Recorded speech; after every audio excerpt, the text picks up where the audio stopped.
Eu não quero ficar comigo. Eu não quero ficar comigo.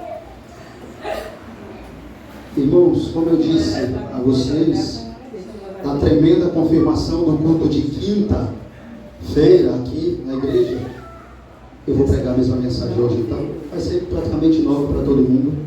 E houve um problema na gravação, então é muito bom que essa mensagem seja pregada hoje para nós e os irmãos desfrutem e sejam abençoados por ela também, como os irmãos na quinta-feira que foi. Vamos lá? Vamos começar. Abramos as nossas Bíblias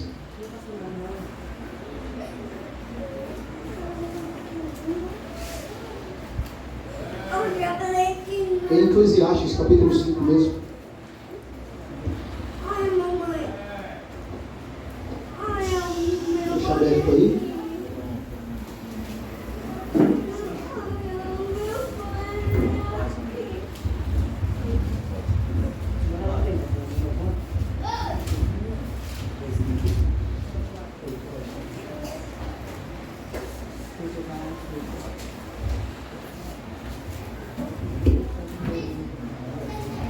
Eclesiastes capítulo 5, o mesmo texto que nós lemos, tá?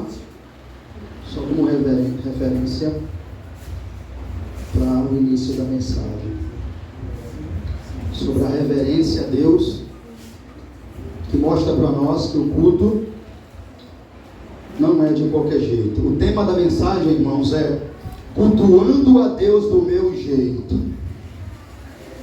Esse é o tema da mensagem, tá? Cultuando a Deus do meu jeito.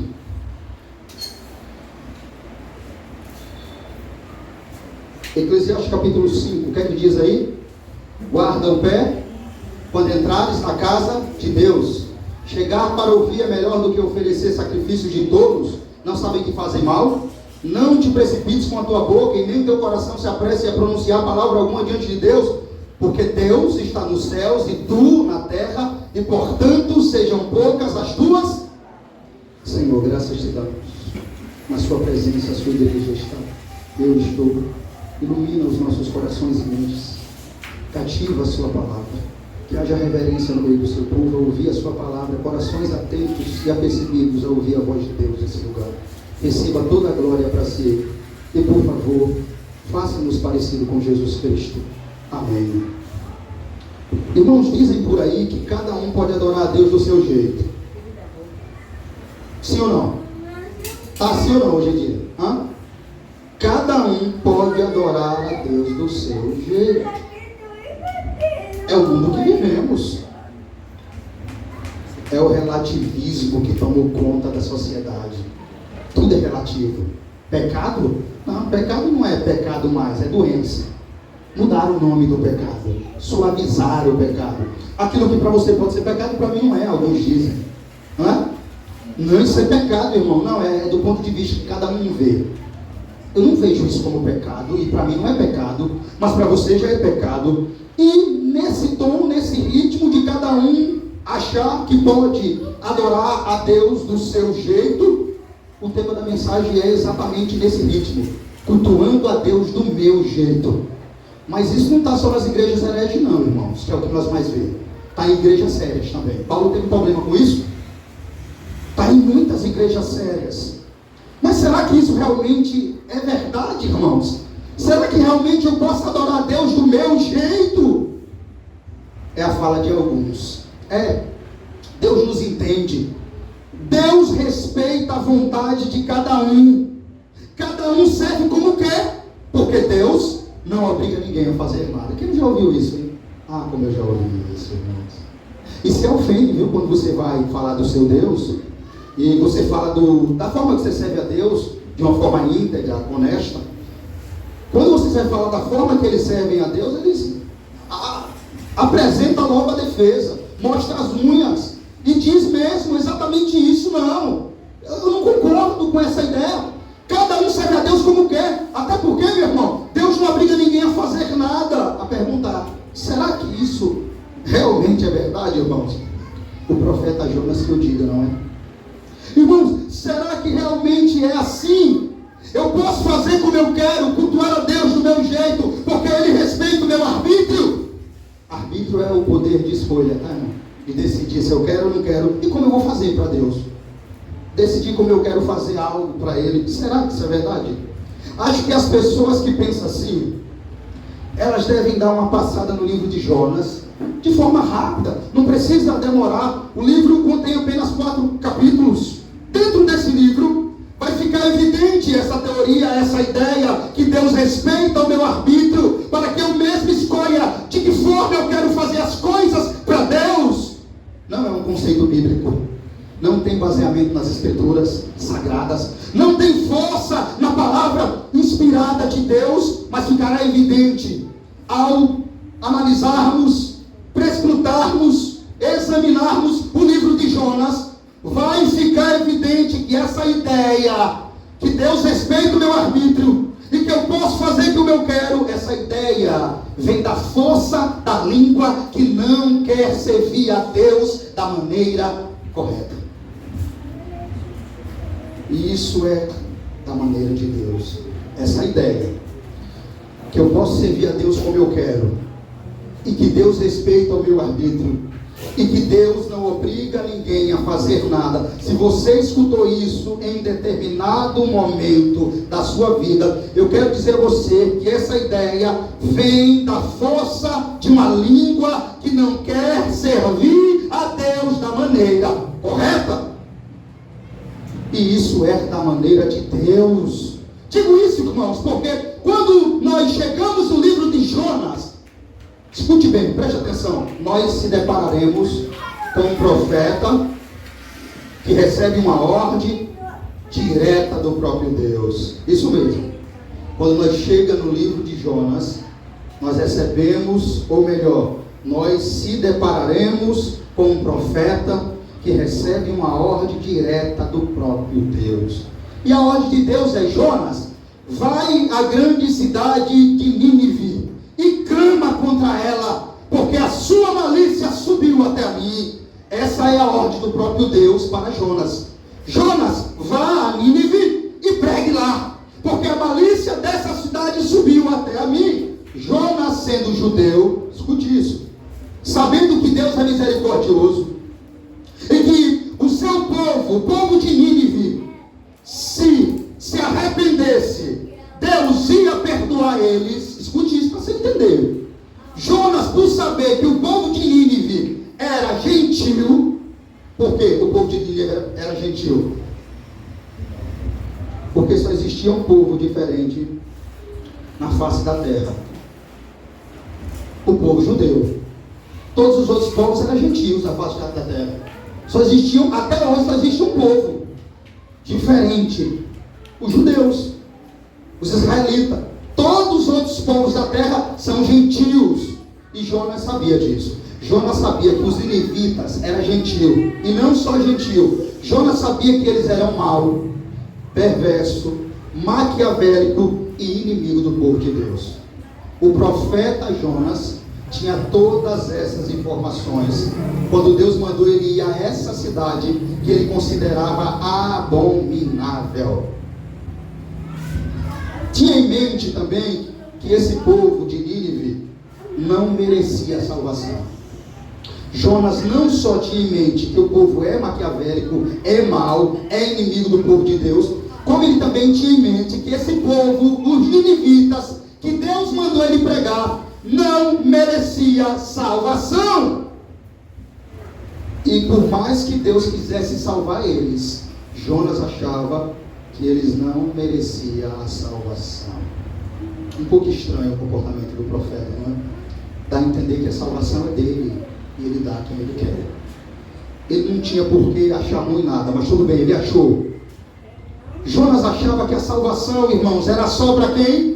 Exclusivamente para os judeus, e que nenhuma outra nação merecia a salvação. Eu estou explicando a vocês o pensamento de Jonas para você entender a reação que vocês vão ver aqui no livro daqui a pouco.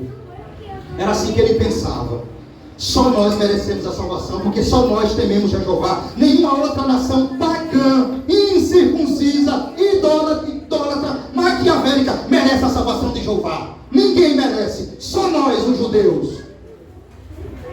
que ele faz?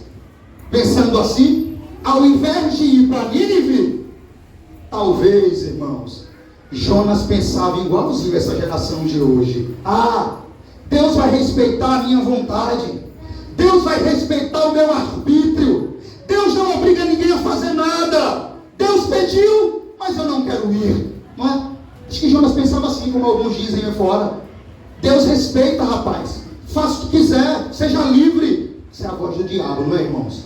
Essa é a vozinha do diabo que diz para os homens: curta a sua vida, seja livre.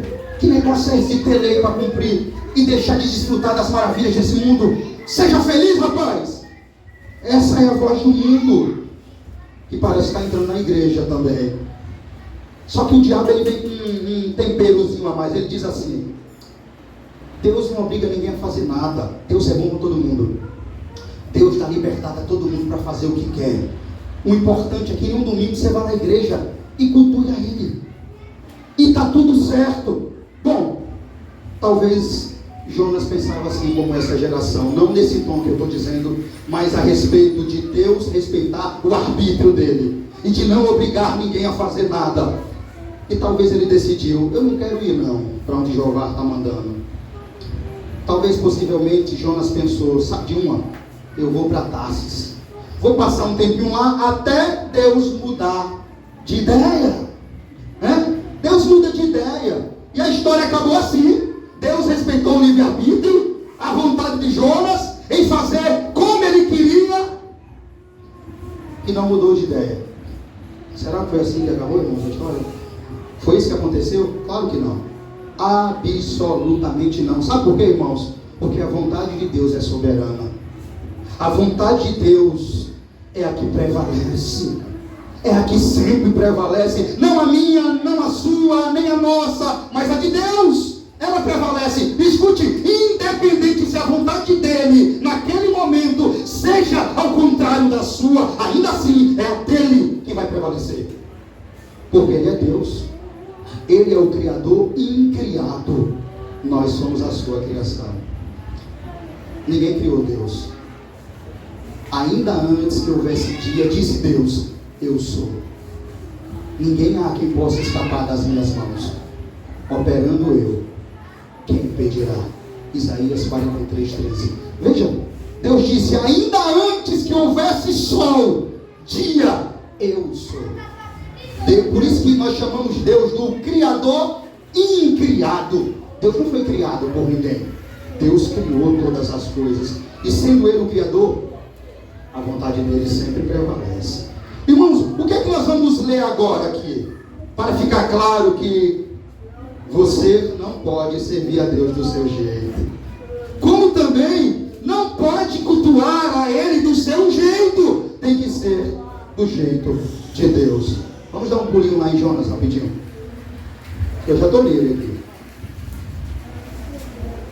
Vamos lá.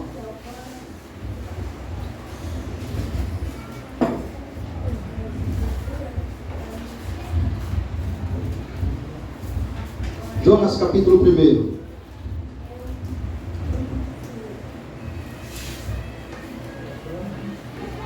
Vamos lá? Vamos ver Deus respeitando o arbítrio de Jonas.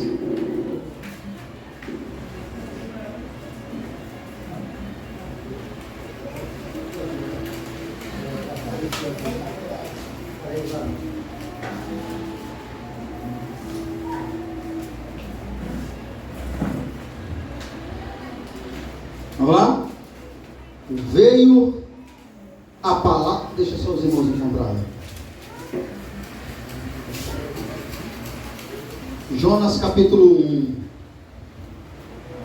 Vamos ver o arbítrio de Jonas agora. Você vai ver agora como Deus respeita o arbítrio do homem.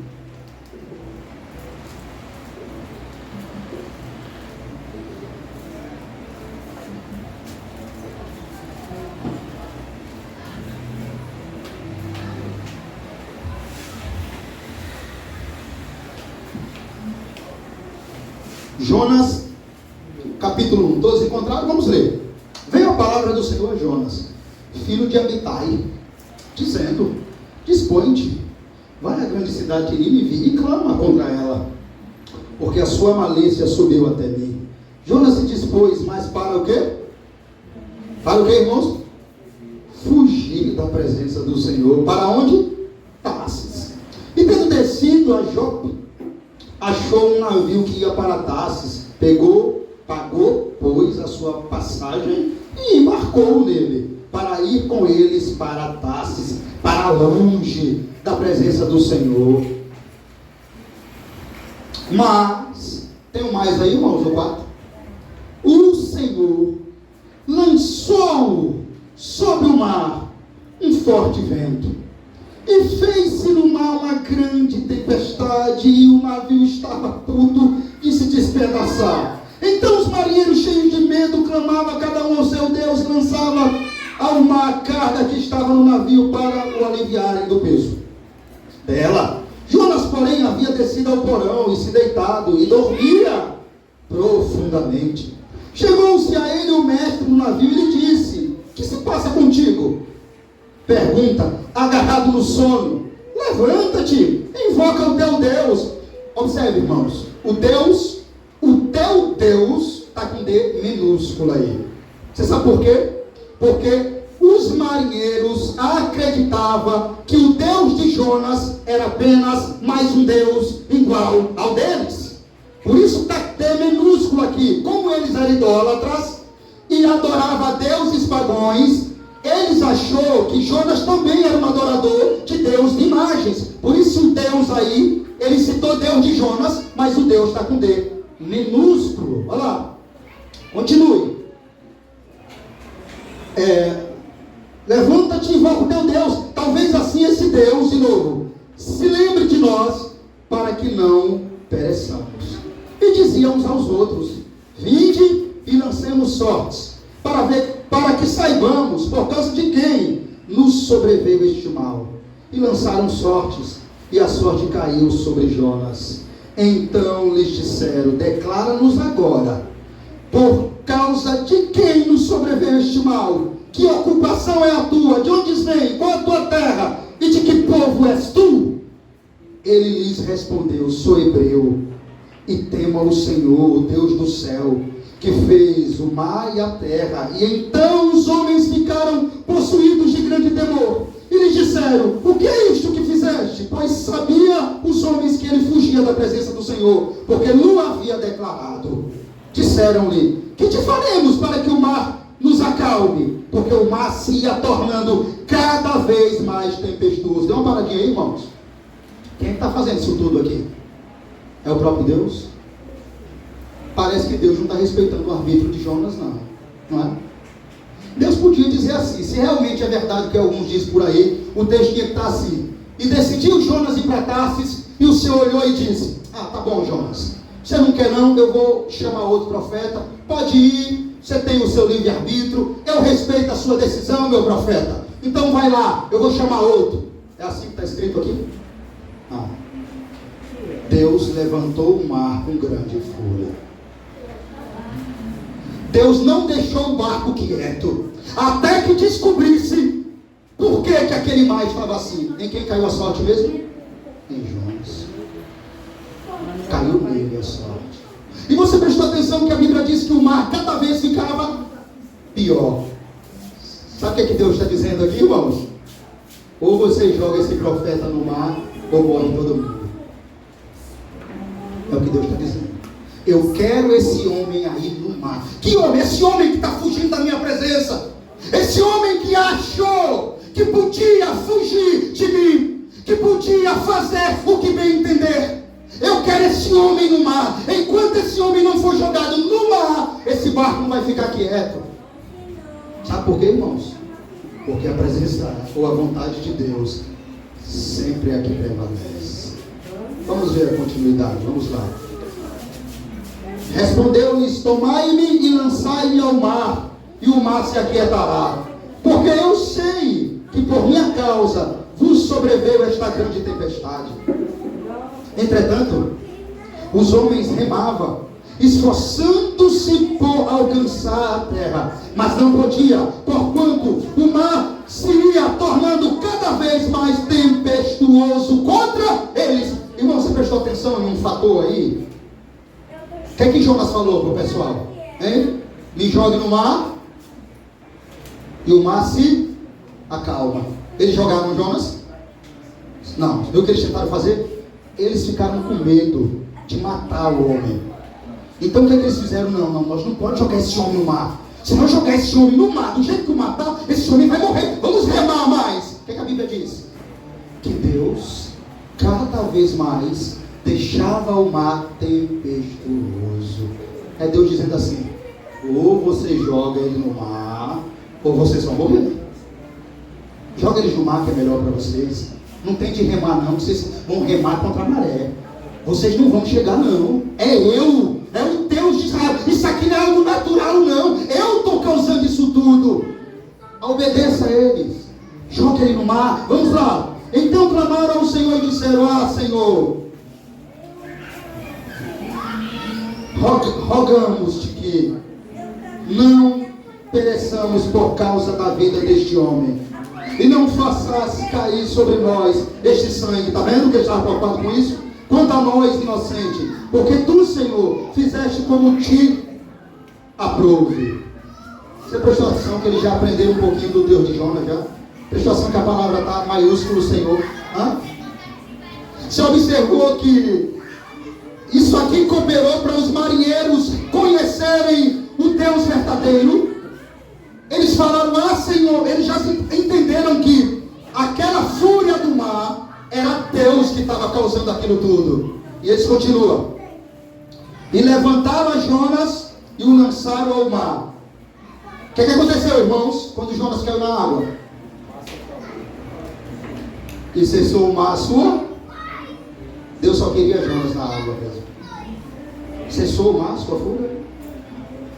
Temeram, pois, estes homens em extremo ao Senhor, e ofereceram sacrifícios ao Senhor, e fizeram votos. Observe, parece que houve uma convenção aqui nesse barco. Os homens que ofereciam sacrifícios a deuses estranhos, estão oferecendo sacrifício a quem aqui agora? Ao Senhor, o Deus de Israel. E até voto fizeram. Como é que eu sei? Senhor, um S maiúsculo, referindo-se ao nosso Deus, e não mais aos deuses deles. Versículo 17. Deparou o Senhor um grande peixe para que tragasse a Jonas, e esteve Jonas 3 dias e 3 noites no ventre do peixe. Interessante, não é, irmãos? Onde é que o profeta está agora? No ventre do peixe. Cadê o arbítrio de Jonas, hein? Cadê a vontade de Jonas que tem que prevalecer? Onde é que está, irmãos, aqui? Eu preciso saber.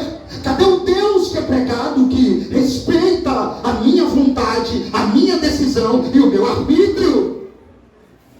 Onde é que está esse Deus aqui? Porque eu estou vendo um Deus que decreta, manda, o mar obedece, manda, o peixe obedece, e engole o profeta. Vamos ver a oração dele dentro do peixe? Então Jonas, no ventre do peixe, orou ao Senhor, seu Deus, e disse: na minha angústia, clamei ao Senhor, e ele me respondeu. Do ventre do abismo gritei, e tu me ouviste a voz, pois me lançaste no profundo, no coração dos mares, e as correntes das águas, e a corrente das águas me cercou. Todas as tuas ondas e as tuas vagas passaram por cima de mim. Então eu disse: lançado estou diante dos teus olhos, tornarei porventura a ver o teu santo templo. Isso é Jonas orando dentro do ventre do peixe, tá? E quando ele diz tornarei a ver o santo templo, ele está dizendo Jerusalém aqui, o templo de Jerusalém. Ele está dizendo: será que eu vou ver de novo, Senhor? Será que eu vou ter vida para ver o templo de novo? As águas me cercaram até a alma, o abismo me rodeou, e as águas se enrolaram na minha cabeça. Desci até os fundamentos dos montes, desci até a terra, cujos ferrolhos se correram sobre mim para sempre. Contudo fizeste subir da sepultura meu Deus, quando dentro de mim desfalecia a minha alma, ou seja, quando estava para morrer, é isso que quer dizer, eu me lembrei do Senhor, e subiu até a minha oração, e subiu até a ti a minha oração, no teu santo templo. Os que se entregam à idolatria vã, ele está se referindo aqui aos marinheiros, abandonam aquele que lhes é misericordioso, mas com a voz de agradecimento, eu te oferecerei sacrifício, e o que voltei, paguei. Até aí. Você viu a oração de Jonas no ventre do peixe? Eu vou oferecer sacrifício ao Senhor, e o que voltei, paguei.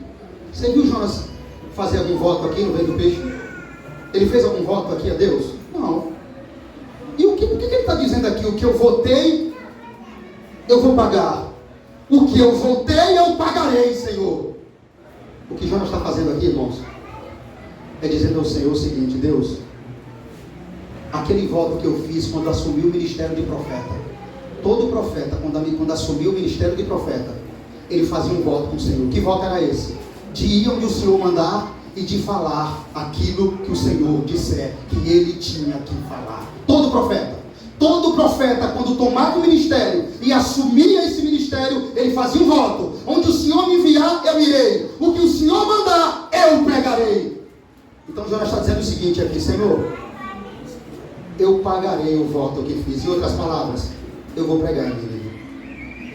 Eu vou até Nínive. Eu vou cumprir o voto que eu fiz ao Senhor. De onde o Senhor mandar eu ir, eu irei. Do que o Senhor mandar eu pregar, eu pregarei. É isso que ele quer dizer aqui no ventre do peixe. Senhor, eu vou pregar em Nínive. Ao Senhor pertence a salvação. Versículo 10, está escrito o que aí?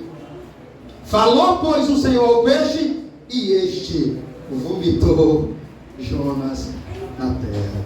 Amém? Glória a Deus, irmão. Hã? Agora você está pronto, profeta. Está prontinho agora? Está submisso? Você entendeu agora, Jonas? Entendi, Deus. Agora eu vou vomitar você, e agora você vai para Nínive, viu?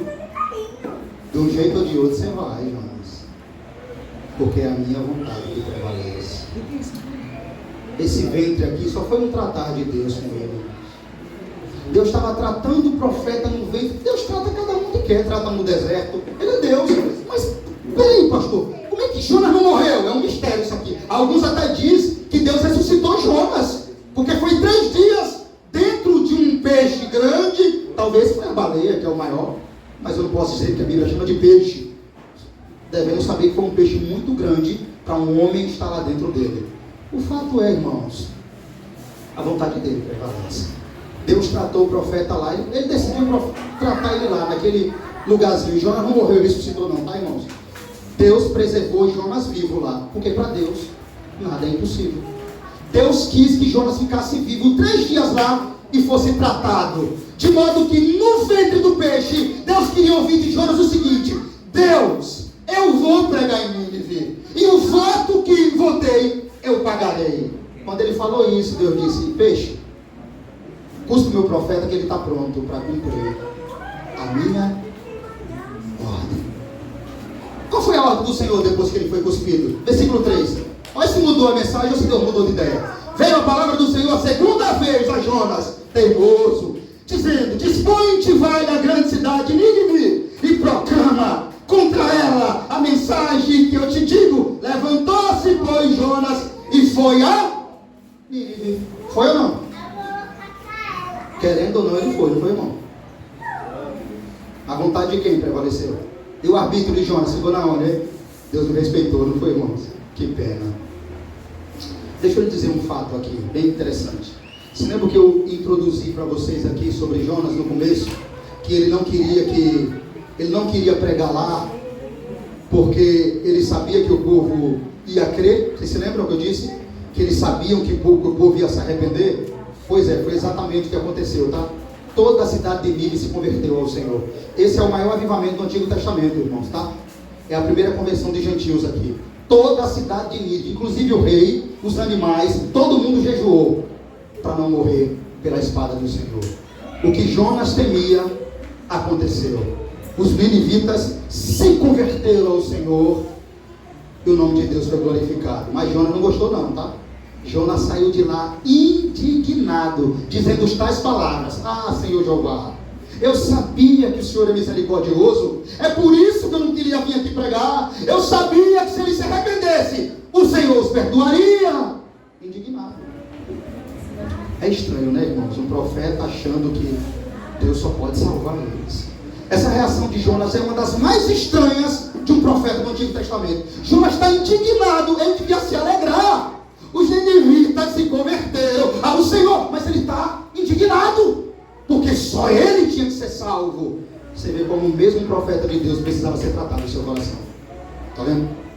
Mesmo sendo profeta de Deus, precisava ser tratado no seu coração. Cadê a piedade, Jonas? Jonas, cadê a compaixão? A misericórdia? Escondeu na onde, profeta? Eles se arrependeram. E todo povo que se arrepende pertence a Jeová. Mas Jonas não entendeu assim. O fato é, a vontade de quem prevaleceu? A de Deus. Irmãos, se é verdade que cada um pode adorar a Deus do seu jeito, eu tenho algumas perguntas a fazer a você que vai me assistir depois e a todos nós.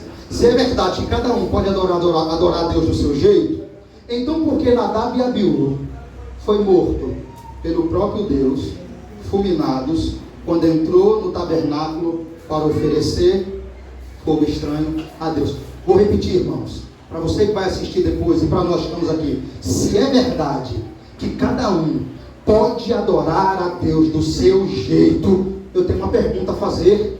Então por que Nadab e Abiú foi morto pelo próprio Deus, fulminados, quando entrou no tabernáculo para oferecer sacrifício, fogo estranho a Deus? Vamos lá, Levítico capítulo 10.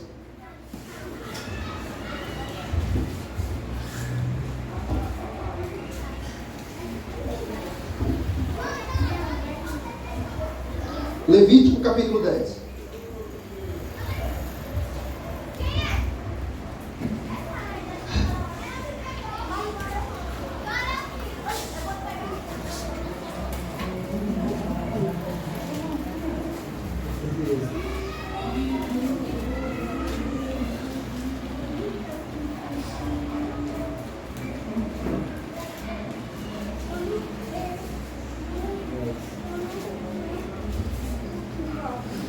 Vamos lá?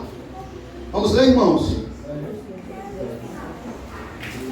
Vamos lá. Bom, vamos ver se é verdade mesmo. Cada um pode adorar a Deus como quiser.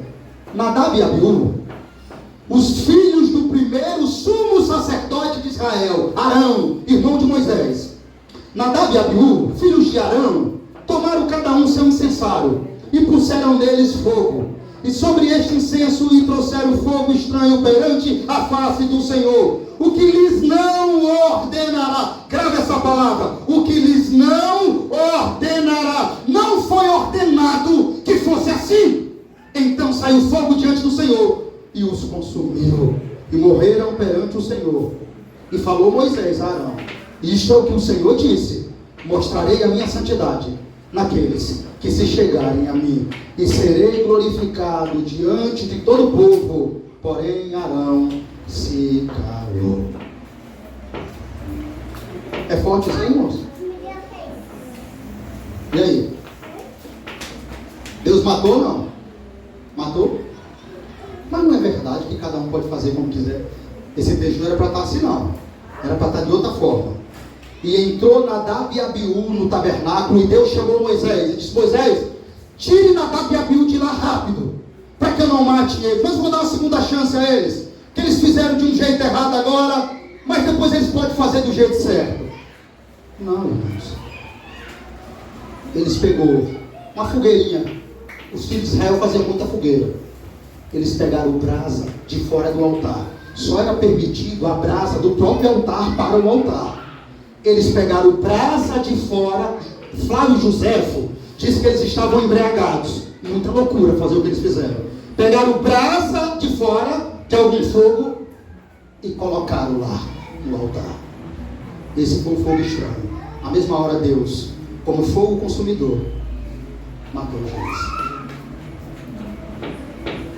O que foi que Deus disse depois? Mostrarei a minha santidade naqueles que se chegarem a mim. Deixa eu trazer isso com uma linguagem mais fácil. Os próximos que vir cultuar ao meu nome vai vir, mas vai vir com toda reverência, temendo ao meu nome e fazendo exatamente como eu ordenei que seja feito. Você prestou atenção que a Bíblia fez questão de dizer: eles fizeram algo que Deus não lhes ordenará. Eles fizeram do seu jeito. Eles inventaram um novo jeito de adorar a Deus. Eles acharam que podia, sabe, como alguns acham hoje, que podem fazer do jeito que quer. Foi ou não foi? Já da minha Bíblia aqui. Qual era a ordem? A brasa tinha que ser da onde? Do altar de dentro. Eles pegaram a brasa da onde? Da fogueira de fora. Fizeram do seu jeito. Deu certo, irmãos? Não, não deu certo. Não deu certo, porque não é do nosso jeito que nós temos que fazer, irmãos. Irmãos, vejam, se realmente o que vale é a intenção do coração, como alguns dizem, quem já ouviu? Olha que eu estou pegando cada ponto que nós escutamos aí fora, tá? Eu peguei o arbítrio e o respeito dele. Eu não respeito arbítrio nenhum, coisa nenhuma. Isso é bobagem. É a vontade dele que prevalece. Ou você anda pelos meios de Deus, ou nem ande. É a vontade de Deus que prevalece. Jonas que o diga, não é? E o peixe também que vomitou ele. Agora veja, se é verdade que eu posso adorar a Deus de qualquer jeito, Nadab e Abiú mostra que não. Mas se também é verdade que o que vale é a intenção do coração, você não já escutou isso não? Irmão, o que vale é a minha intenção. Não importa como eu estou fazendo, a minha intenção é boa. Deixa eu fazer uma pergunta. Então por que Uzá morreu a tocar na arca, tentando segurar quando os bois tropeçaram? Não é a intenção que vale, irmãos? Não é? Não é a boa intenção, não é? É a boa intenção. Então me diga, por favor, por que Deus matou Uzá? Quando a arca tropeçou, ele tinha todas as boas intenções. Sabe quando você está andando com um amigo, você vê que o celular dele vai cair? Quando você segura ali, claro que você está com boa intenção. A mesma coisa foi Uzá. Ele teve todas as boas intenções, irmão. Ele, afinal de contas, não queria que a arca do Senhor caísse. Os bois tropeçaram. E quando ele viu que os bois tropeçaram e a arca ia cair, então ele foi segurar na arca com toda a boa intenção. Mas a Bíblia diz que Deus, ali mesmo, o matou. Mas não é a boa intenção que vale. Vamos ver se realmente é a boa intenção que vale. 2 Samuel capítulo 6, versículo 1. Vamos ver se realmente é isso. Vamos lá. Essa mensagem é boa, irmãos, e digna de toda aceitação para nós. Olha lá.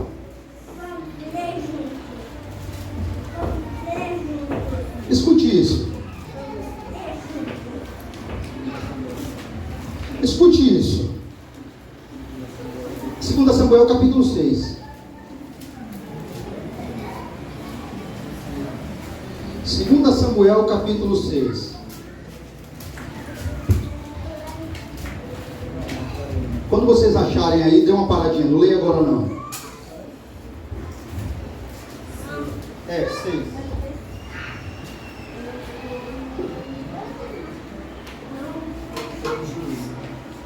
Pronto, encontraram aí? Vamos lá. Deixa eu contextualizar um pouco para vocês entenderem o que está acontecendo aqui.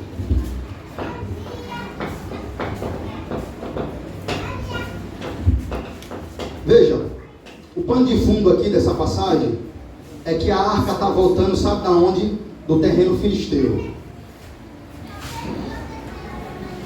Em 1 Samuel capítulo 5, você não precisa abrir agora, se você quiser ver essa história que eu vou contar agora, vai estar em 1 Samuel capítulo 5, do primeiro em diante. Saul perdeu a batalha e eles levaram a arca para a batalha. Os filisteus roubaram a arca e levaram para o território deles. E os filisteus colocou a arca na casa de Dagon. Dagon era o deus máximo dos filisteus. E tinha uma estátua bem alta de Dagon lá. E colocaram a arca de Deus de frente à estátua de Dagon. Ou seja, colocaram como se fosse que Deus estava prostrada diante da estátua de Dagon, que a imagem do Deus vivo estava sendo humilhado. Dagon de pé e a arca aos seus pés. Escute bem isso aqui. E assim aconteceu. Vamos lá. E assim aconteceu. Só que quando amanheceu o dia, o pescoço de Dagon estava cortado. E era como se fosse corte de espada. O anjo de Deus desceu lá e cortou primeiro o pescoço. Lembra dessa história que eu estou contando a vocês. 1 Samuel capítulo 5. A arca, só a arca lá. E Dagon lá estava. No tempo de Dagon está a arca. Amanheceu, o pescoço quebrado. Aí chegou os filisteus, olhou, disse que ficaram tudo pasmados. O que é que aconteceu aqui? Lá se vai, conversa vai. Aí colocaram a cabeça no lugar de Dagon. Beleza. Segundo dia, amanheceu os dois braços de Dagon cortados. E era corte de espada.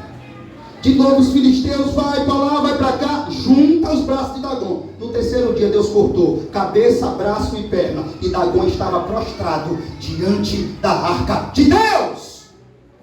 Porque onde a presença de Deus está, olha como Deus se importa com isso, irmão. Você podia dizer assim, pastor, mas era só um ídolo. Mas a arca de Deus estava lá. E aonde a arca de Deus estava, a presença do Deus vivo estava também. Então quem ficou de joelho foi Dagon e o próprio Satanás, na presença de Deus.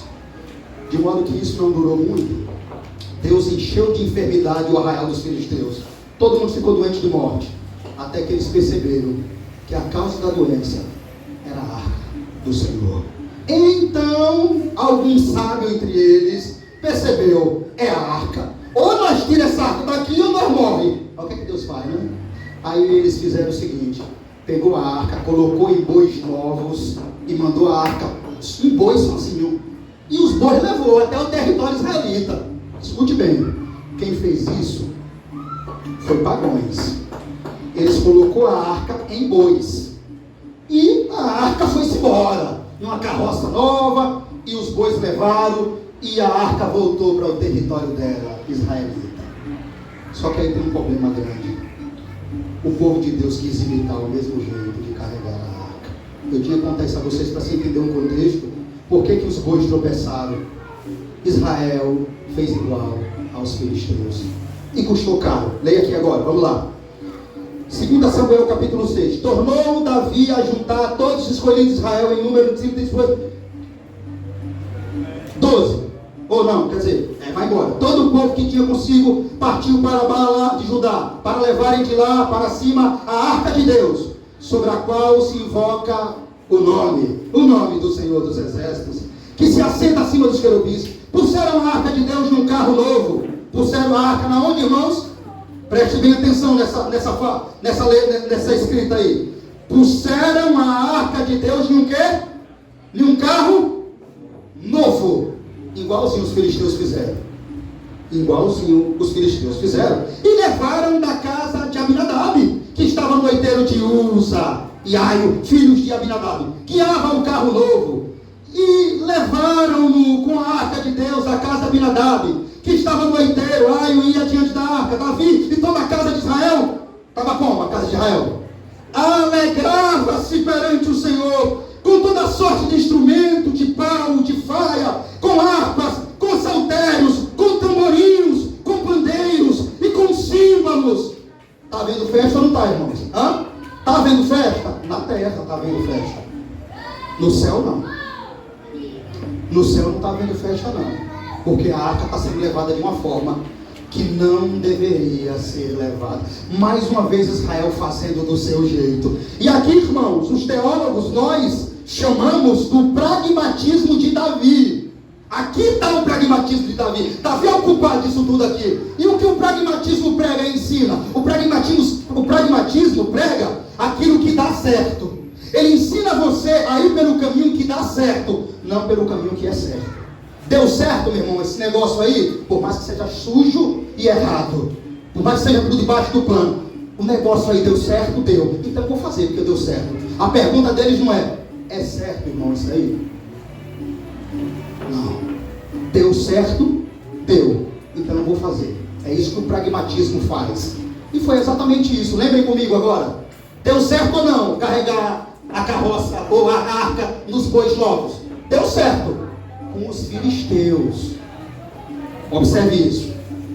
Deu certo com os filisteus. Foi para onde a arca? Com os filisteus? No território de Israel. Deu certo. Davi olhou e disse: olha, deu certo. Vem cá. Onde foi que a arca veio parar no nosso território? Davi, acredita que a arca chegou com bois novos e carros novos? Foi mesmo? Então, vamos fazer o mesmo. Por quê? Vamos fazer o mesmo? Porque deu certo. Isso é pragmatismo, irmão. Nem tudo que dá certo ou que deu certo é certo. Vamos ver o fim. Tá vendo festa aí? Tá? Versículo 6. Vamos ler todo mundo. Quando chegaram à eira de Nacon, estendeu-os a mão a arca de Deus e a segurou, porque os bois tropeçaram. Então a ira do Senhor se acendeu contra Uzá, e Deus o feriu ali por esta irreverência. Acabou a festa. Percebeu, irmãos, que acabou a festa? Deus matou Uzá.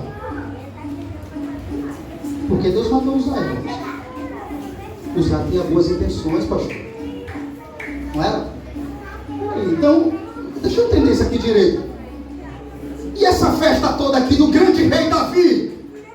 No céu, irmãos, estava irado. Deus estava irado no céu com essa festa aqui. O que é que isso ensina para nós? Nem todo culto que tem festa, glórias, aleluias, gritos, Deus está se agradando no céu. Tinha ou não tinha aqui festa? Você leu comigo aí. Tinha festa aqui. O povo estava alegre e contente, e tinha instrumento, e tinha uma coisa, mas o céu não estava assim. Não estava chegando no céu esse louvor. Essa adoração era uma adoração pragmatista. Era uma adoração desviada da verdade. Toda adoração que não tem foco na palavra de Deus não agrada a Deus. Isso não são palavras minhas não, igreja. Você está vendo e está lendo a passagem em que havia festa, tamborins, harpa, dança, alegria, tudo na terra. Isso para mostrar para nós, irmãos, que muitos lugares por aí, que parece que a presença de Deus está lá, muita gente, louvor, choro no rosto, isso não quer dizer nada. Se aquele culto, se aquele louvor, se tudo que estiver acontecendo não tiver a direção da palavra de Deus, arrepios, gritos, não adianta de nada. Qual é a prova disso? Deus matou Uzá. Vocês podem pensar comigo a cara de Davi aí, irmãos? Alguém? Imagina a cara do rei, hein? A festa acabou, irmãos. Quem acabou com a festa? Alguém pode dizer quem acabou com a festa aqui? Deus. Deus acabou com a festa que no céu nunca começou. Deus acabou. Peraí, deixa eu acabar com essa festa aqui. Isso aqui está tudo errado. Mais uma vez, eles fizeram do seu jeito. Deu certo, irmãos? Você viu que não deu certo? Colocaram em bois. Mas deixa eu fazer uma pergunta. A arca é para ser carregada em bois mesmo? Está correto esse modo aqui? Não, não está correto não. Davi quis inventar porque deu certo. Pragmatismo. Deu certo? Vamos fazer. Mas não era o certo, irmãos. Não era. Uzá morreu. Alguém viu a palavra aí? Irreverência. Por causa da irreverência. Então o que faltou para Uzá foi reverência. Mas pastor, Uzá teve tantas boas intenções. Sabe por quê, irmãos? Porque não é verdade que Deus está preocupado só com a intenção. Por isso, Uzá morreu. Vou repetir. Essa passagem aqui mostra para nós que não é verdade que Deus está preocupado só com a intenção. Por quê? Porque se Deus estivesse preocupado só com a intenção, Ele não mataria Uzá aqui. Não mataria. Irmãos, devemos admitir, foi boa ou não a intenção de Uzá aqui? Foi. Ninguém pode negar isso aqui. Ele viu que a arca ia cair. Vou segurar. Mas a boa intenção, irmãos, tem que estar acompanhada da boa compreensão. Juntamente com obediência, reverência e fidelidade. É verdade, Uzá teve boa intenção, mas não teve compreensão. Compreensão de quê, pastor? Em saber que ele não era levita, nem sacerdote para tocar na arca de Deus. Percebe? Teve boa intenção, mas o que faltou para ele? Compreensão. Deixa cair, eu não posso tocar. Por que eu não posso tocar? Porque está ordenado na lei que só os levitas e o sacerdote levem a arca do Senhor. Você percebe? Percebe que só boa intenção não dá. Irmãos, prestem atenção, Deus está falando conosco. Só boa intenção não vale. E eu estou mostrando para vocês com fatos e contra fatos, não há argumento. Eu estou mostrando para vocês na Bíblia um homem que teve boa intenção, mas não teve compreensão. Não teve compreensão que ele não era levita para tocar na arca. Não teve reverência em lembrar que ele era um homem comum. O que é que faltou para usar? Reverência em lembrar que ele era um homem comum, que não podia segurar a arca, apenas os levitas. Ele foi irreverente, por isso ele morreu. O interessante é que nós temos referência no Novo Testamento de pessoas que estavam morrendo e ficando doentes porque estavam desdenhando das coisas sagradas do Senhor. Você pode olhar para esse texto e dizer assim: pastor, mas isso aí é Antigo Testamento. Deus matou Uzá, é mesmo. Mas no Novo Testamento, Deus matou quem? Deus matou Ananias e Safira, quando foi oferecer sacrifício a ele, em Atos capítulo 5. Chegou Ananias e Safira, prometeu ao Espírito Santo vender um campo e dar tudo. Aí depois, quando vendeu, viu que foi muito dinheiro. Disse: peraí, vamos ficar com uma parte aqui e outra parte nós dá a Deus. Aí foi lá. Primeiro chegou, foi o marido ou foi a mulher? Só sei que foi de um por um. Aí chegou a mulher ou foi o marido, colocou a oferta. Aí Pedro olhou e disse: mas você não prometeu ao Espírito Santo ser todo? Não. O Espírito Santo matou e caiu aos pés de Pedro. Depois chegou a mulher com a mesma invenção e mentira, colocou uma parte só. Aí Pedro disse: vocês mentiram não contra o homem, mas contra o Espírito Santo. Morreu a mulher, morreu o casal, Ananias e Safira. Veja lá Atos capítulo 15, 5 depois. Deus matando Ananias e Safira já no tempo da graça. Porque Deus não mata na graça não mata não.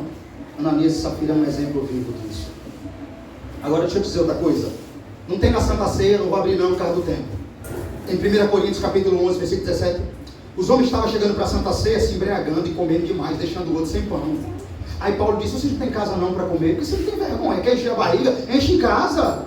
Vocês querem beber para ficar embriagado, rapaz? Aí Paulo começou a ministrar a ceia e disse: examinai, pois, a si mesmo, coma e beba. Mas aquele que bebe dignamente será réu do corpo e do sangue de Cristo. Por isso, muitos doentes há entre vós e muitos dormem. Tinha gente morrendo lá porque estava desdenhando da ceia do Senhor. Deus estava matando. Talvez você nunca chegou até aquela parte, não é? Talvez você nem sabia, essa é a verdade. Talvez você só leu até o 11, não é? E nunca parou para pensar que quando você continua, tinha gente doente na igreja. Deus estava trazendo enfermidade para uns irreverentes. Pode ler depois. 1 Coríntios capítulo 11.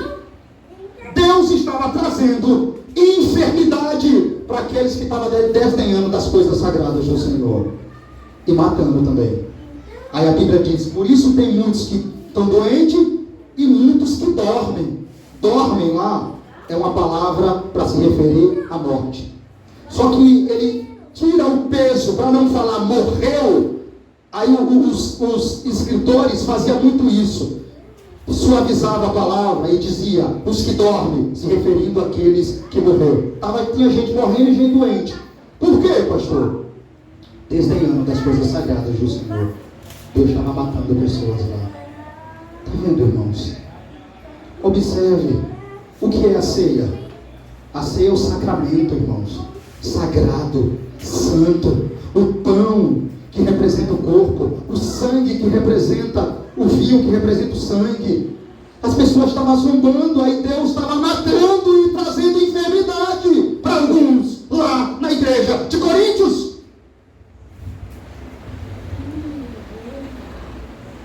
Ele não teve obediência em lembrar que a palavra de Deus diz que quem levaria a arca do Senhor era apenas os levitas.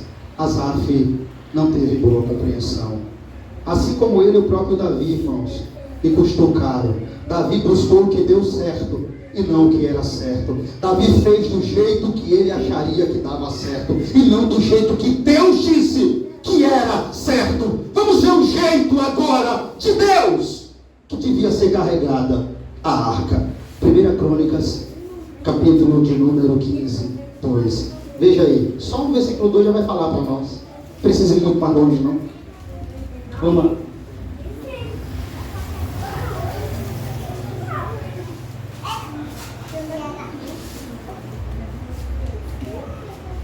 Primeira Crônicas. Vamos ver qual era o jeito agora. Aí vocês vão perceber. 1 Crônicas, capítulo 15. Aí vocês vão perceber o seguinte: poxa, caramba, eles fizeram errado mesmo. Cultuando a Deus do meu jeito, do seu jeito, não dá. Vamos ver como era para carregar a arca agora? Eu tive que mostrar para vocês, claro, por que Uzá morreu. 1 Crônicas 15, versículo 1. Vamos lá? Vamos passar um pouquinho, irmãos, hoje, tá? Para acabar essa mensagem. Vamos lá? Todos encontraram? Está escrito assim: fez também Davi casas para si mesmo, na cidade de Davi, e preparou um lugar para a arca de Deus, e lhe armou uma tenda. Então disse Davi: ninguém pode levar a arca de Deus, senão os levitas, porque o Senhor os elegeu para levarem a arca de Deus e o servirem para sempre. Amém? Agora ficou claro, não foi porque que Uzá morreu? Davi falou: ninguém pode levar a arca de Deus. Senão quem, irmãos? Os levitas. Uzá era levita? Não. Por isso ele morreu. Você percebe como tem que ser do jeito de Deus, meu irmão? Você percebe como as coisas de Deus é séria agora? Você percebe que não é brincadeira o que fazemos domingo após domingo? Primeiro domingo após primeiro domingo. Você percebe a seriedade da coisa? Ou é do jeito de Deus, ou não faça. Você percebe que, por mais que teve boa intenção, mas faltou compreensão. E Davi agora revelou para nós: ninguém carregue a arca, senão os levitas. Você prestou atenção que a Bíblia diz que Deus predestinou? Acho que quando eu li esse texto, uma das coisas mais fortes dele é que Deus predestinou os levitas para carregarem a arca. Eles foram predestinados antes da fundação do mundo. Deus já tinha escolhido eles para carregar a arca, que representa a própria presença do Senhor. Você entende isso? Você entende que é muito mais do que a boa intenção agora? E que essa boa intenção sozinha não adianta. Ela tem que estar acompanhada com uma boa compreensão do que eu estou fazendo. Vou repetir. Você entende agora que só a boa intenção sozinha não adianta. Ela tem que estar acompanhada de quê, pastor? Ela tem que estar acompanhada da boa compreensão de quê? Do que eu estou fazendo, se está certo ou errado. Ou seja, eu preciso compreender se o que eu estou fazendo realmente está correto e se está de acordo com a palavra de Deus. E aí entra a fidelidade, a reverência. Essas coisas andam juntas. Foi o que faltou não a Uzá? Fale sério.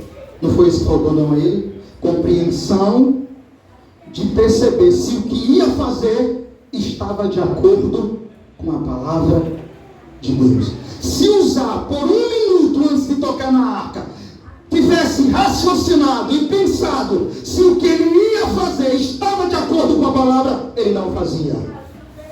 Porque lembraria Uzá que ele não poderia tocar na arca, somente os levitas. Ou seja, o que Uzá fez não estava de acordo com a palavra de Deus. Por isso ele morreu. Irmãos, fidelidade e reverência, essas coisas andam juntas. Nadab e Abiú e Uzá são exemplos claros para mostrar para nós que estamos aqui, para você que vai assistir, que não, você não pode cultuar a Deus do seu jeito, que você não pode servir a Deus do seu jeito, que não, você não pode vir à igreja e oferecer qualquer tipo de culto a Deus do seu jeito. Você não pode, você não deve. Por quê? Se for pouco que você viu aí, para mim não é. Foi 2 mortes. Vou repetir. 2 mortes. Fica claro ou não para nós isso? Cultuando a Deus do meu jeito. Nadab e Abiú e Uzá é um exemplo claro para nós do que você não pode vir oferecer qualquer tipo de culto a Deus do seu jeito. Nadab tentou do jeito dele. O que aconteceu? Morreu. Davi tentou cultuar a Deus do jeito dele. O que aconteceu? Uzá morreu. Mas você deve se chegar com boa compreensão, com fidelidade, com reverência, lembrando que está revelado na sua palavra o modo que ele quer ser adorado. E isso é em espírito e em verdade. No meu culto, irmãos, eu não posso e não pode haver mágoa, indiferença, frieza, falta de amor, mas está escrito na sua palavra que eu devo me chegar a Ele, sabendo que Ele é Deus. Deus que sonda, Deus que conhece, Deus que examina o meu interior, sabendo que Ele é um Deus que não muda só para satisfazer os meus caprichos, mas que eu é que tenho que me conformar à sua vontade para o louvor do nome dele. Isso é compreensão e não só intenção, que tem que andar junto com reverência e fidelidade à sua palavra revelada, inspirada, inerrante e perfeita.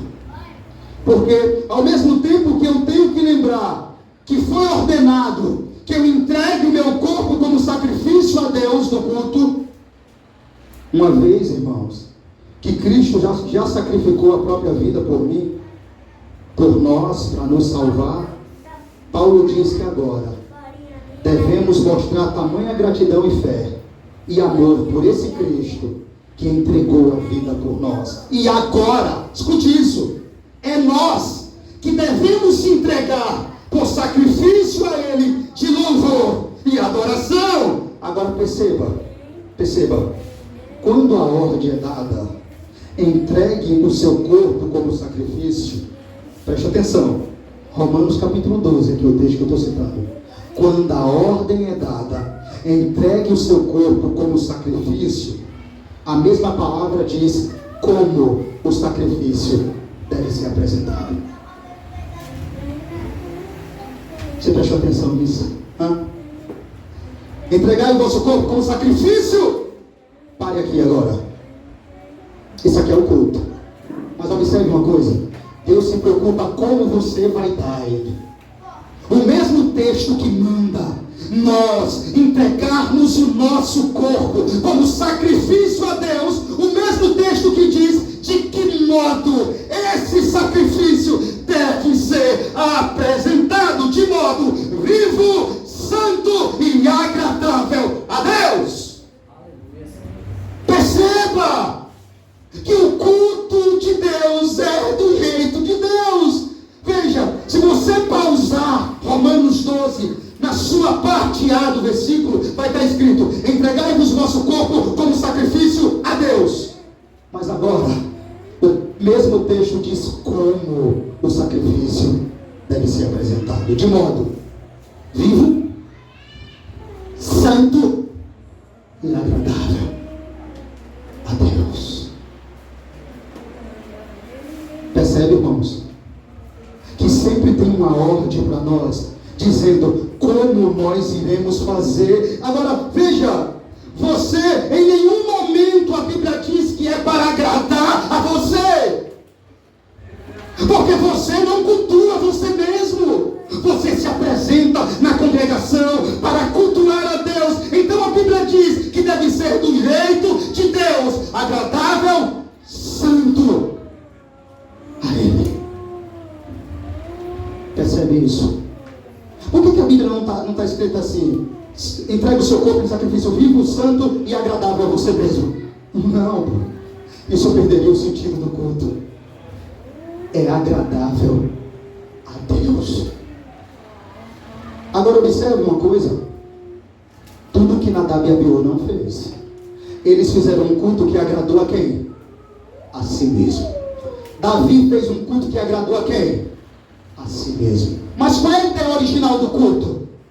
Entregar o corpo como sacrifício vivo, santo, última palavra, agradável a quem? A Deus. Você pode ter certeza que Romanos 12 é o termo geral para a ideia de todo o culto do Antigo Testamento. Não tenha dúvida disso.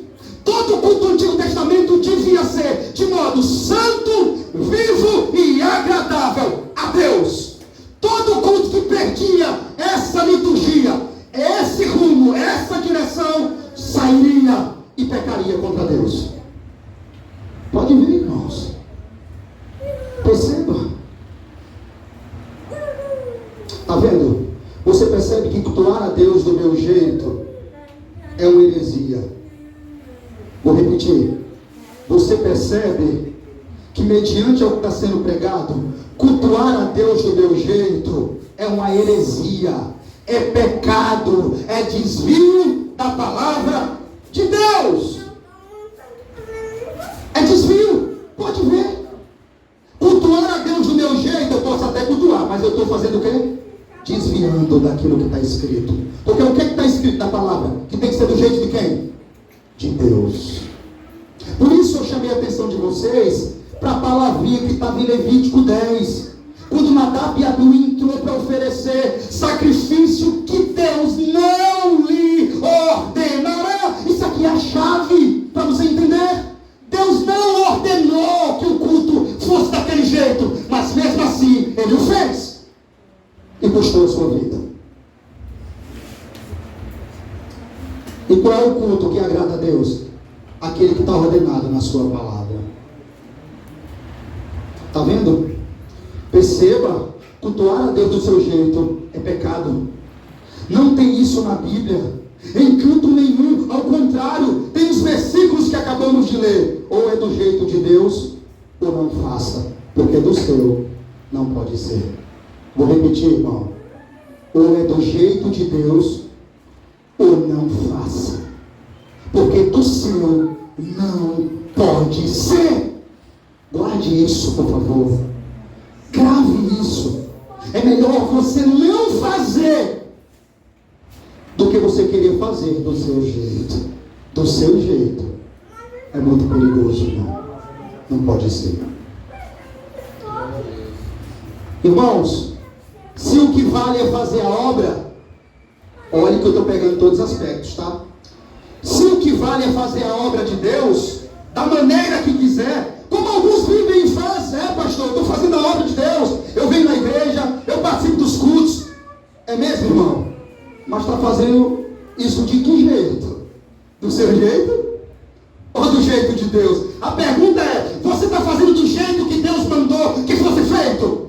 Seja na hora do louvor, na hora da oferta, na hora do amor, irmão, de fazer a obra, de orar, de ler, é do jeito certo ou é do seu jeito que você está fazendo? Porque se o que vale é fazer a obra de Deus da maneira que quiser, então eu tenho uma pergunta para fazer para você, meu irmão, que está aqui. Por que Saul foi reprovado quando ofereceu o sacrifício Deus na demora de Samuel chegar. 1 Samuel capítulo 13, 8, leia comigo.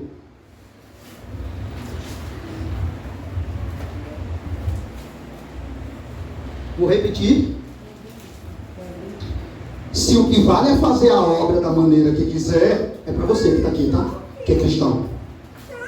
Se o que vale é fazer a obra do seu jeitinho, da sua maneira, no seu tempo, não é assim? Os cristãos de hoje, é no meu tempo, pastor. Eu é quem digo. E a palavra diz o quê? Eu sei lá o que a palavra diz? Eu quero saber o que eu estou dizendo, não é? Então, se o que vale é fazer a obra da maneira que você quiser, vai aí minha pergunta, cristão. Por que Saul foi reprovado? Quando ofereceu sacrifício a Deus, na demora de Samuel chegar. Já estou acabando a mensagem. Vamos lá? 1 Samuel 13. Vamos ver aqui alguém fazendo a obra. 1 Samuel 13.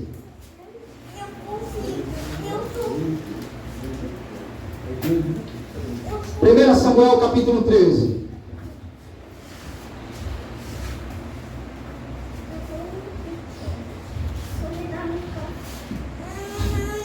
Vamos lá.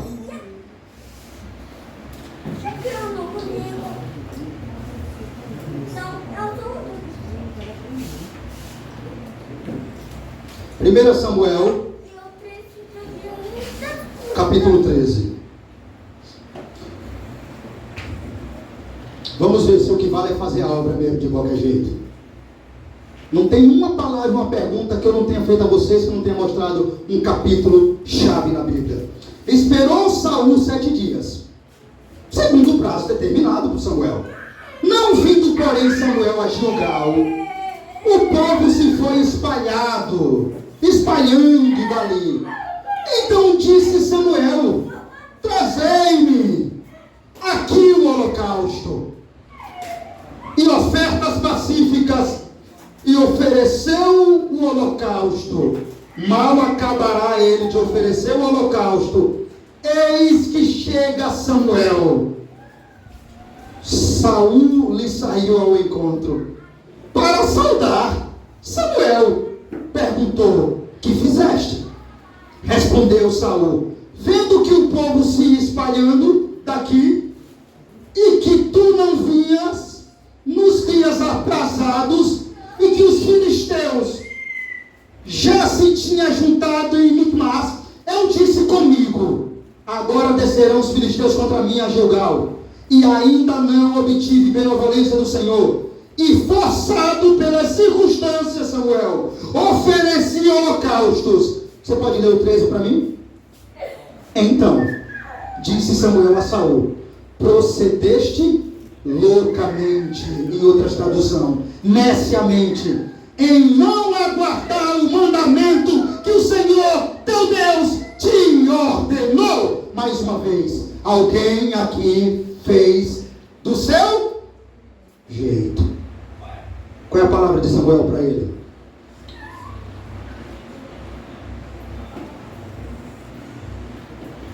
Agora o Senhor, confirmando o teu reino sobre Israel, ordenou, pois teria agora o Senhor confirmado o teu reino sobre Israel para sempre. Já agora não subsistirá o teu. Irmãos, custou caro a desobediência de Saul?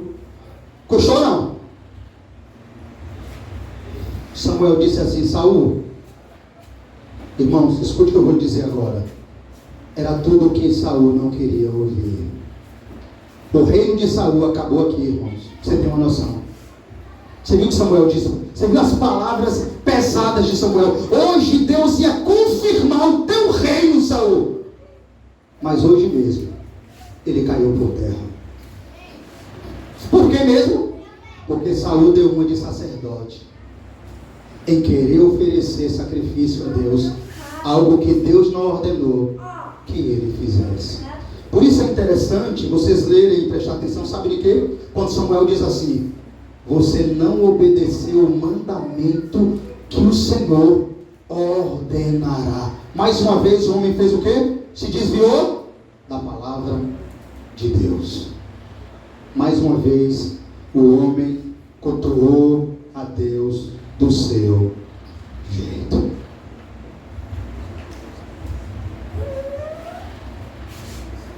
Irmãos, isso é uma grande lição para todos nós aqui. A Bíblia está deixando claro para nós. Não é do seu jeito, cristão. Converta-se o seu coraçãozinho a Deus. E faça do jeito de Deus enquanto é tempo. Eu acho que 2 mortes, nós já vimos, foi isso? Foi 2 mortes e uma reprovação. Mas tudo por quê? Porque alguém quis fazer do seu jeito. Tem alguém aqui querendo fazer do seu jeito essa noite? Será que tem alguém aqui cultuando, servindo a Deus do seu jeito? Se tiver, você tem muitos motivos para parar com isso hoje e fazer do jeito de Deus. Se Deus recebe realmente qualquer tipo de adoração, por quê? Ele aceitou o culto de Abel e rejeitou o de Caim. Vou repetir.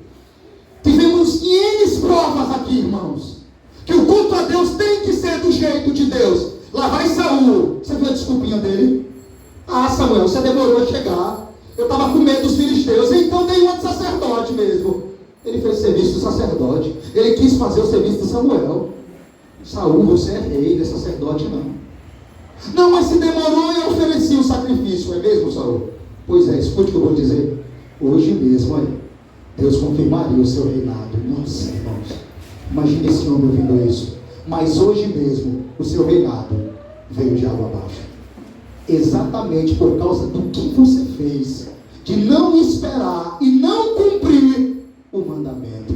Agora, irmão, você observou que todas as passagens que eu citei para a igreja aqui, e tudo o que aconteceu, foi porque o homem não observou a palavra e a cumpriu como deveria. Foi não? Nadab e Abiú foi assim.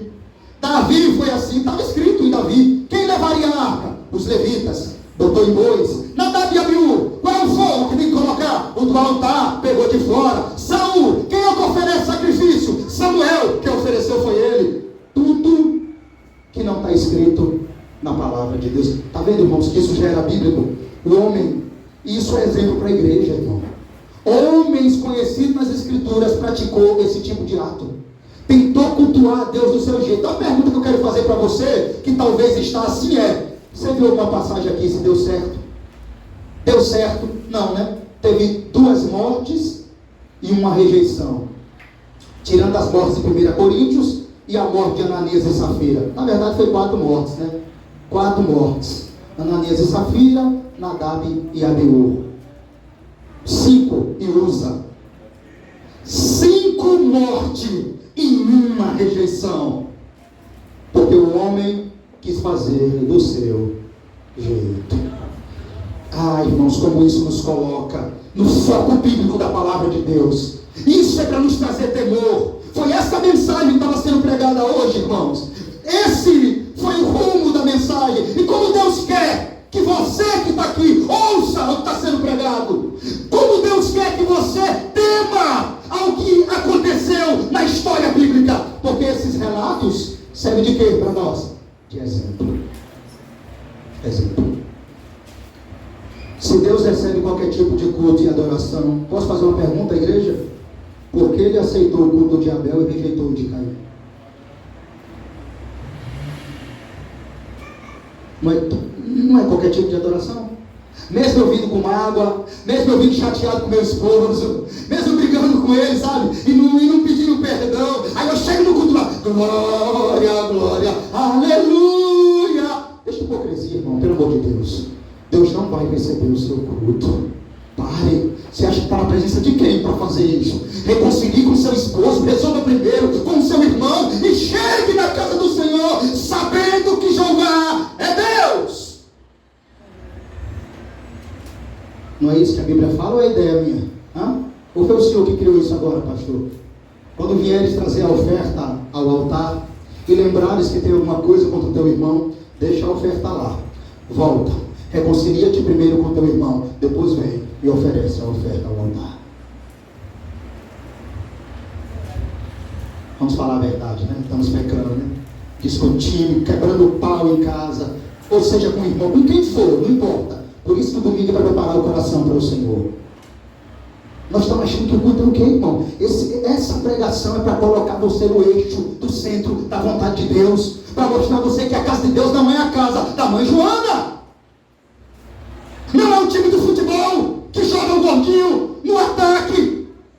A casa de Deus tem a ordem de Deus, a decência de Deus, a palavra de Deus. E tem que ser como lhe ordenaram. Sabe por que eu digo isso?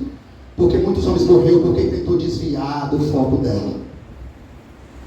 Então, domingo, irmãos, é dia de você preparar a sua vida ao Senhor. Ah não, mas tem gente, acredite, tem gente que quebra o pau no sábado em casa e até no dia do culto, no domingo, e vem brincado com o esposo, ou com contenda com algum irmão, e chega na casa de Deus como se fosse nada aconteceu. Isso não é hipocrisia, não. Essa palavra aqui é para revelar a você que está aqui me ouvindo, que você não pode fazer isso. Você não deve fazer isso. Você deve primeiro resolver a questão. Deve primeiro sondar o coração, reconciliar com a esposa, abraçar, beijar, se harmonizar dentro do lar, invocar Jeová lá. E quando a paz estiver lá, com paz, você chega na congregação. E não vir com o coração cheio de guerra para a casa de Deus, amargurado, e ainda assim cultuar o Senhor, irmãos. Está vendo que perdemos o foco? Está vendo que diminuímos Deus? Está vendo que perdemos o sentido de quem é Deus?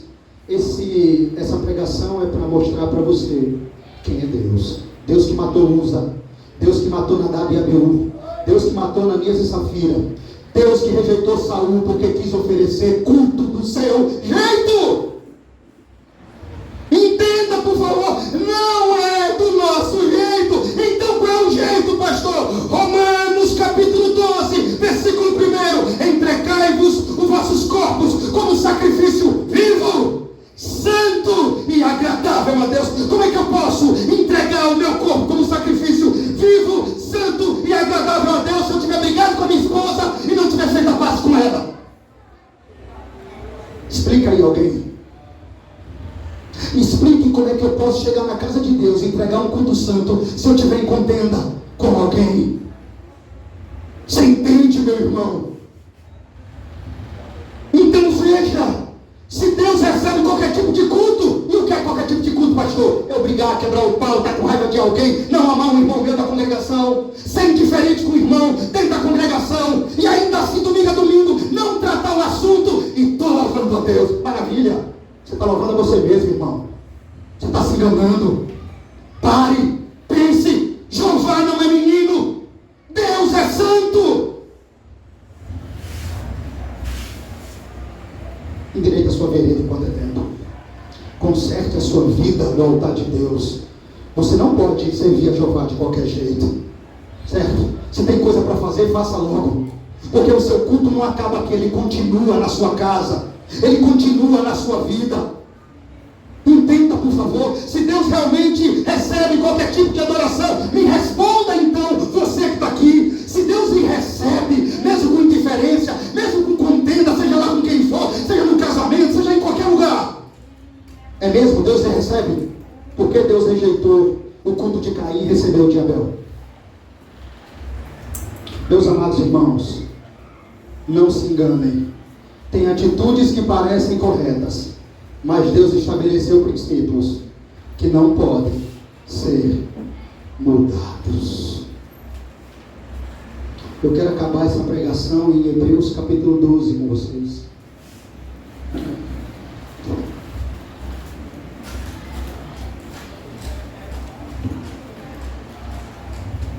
Hebreus capítulo 12.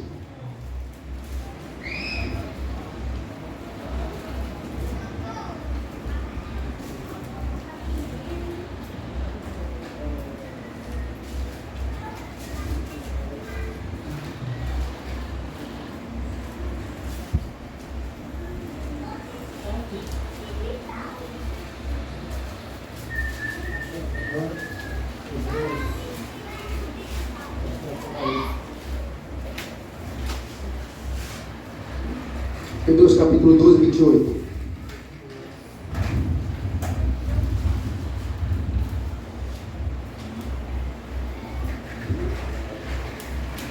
Irmão, só tem uma coisa para dizer a vocês. Esse fogo consumidor que vocês vão ler aí tem a ideia do mesmo fogo consumidor que consumiu Nadab e Abiú. Leia nessa perspectiva. Esse fogo consumidor, o autor tem a mesma ideia aqui em mente do fogo que consumiu Nadab e Abiú. Vamos lá? Por isso, recebendo nós um reino inabalável, retenhamos a graça pela qual sirvamos a Deus. De modo o quê? Com o quê? E santo, porque o nosso Deus é fogo consumidor. Amém? Louvado seja Deus, só lhe deu glória.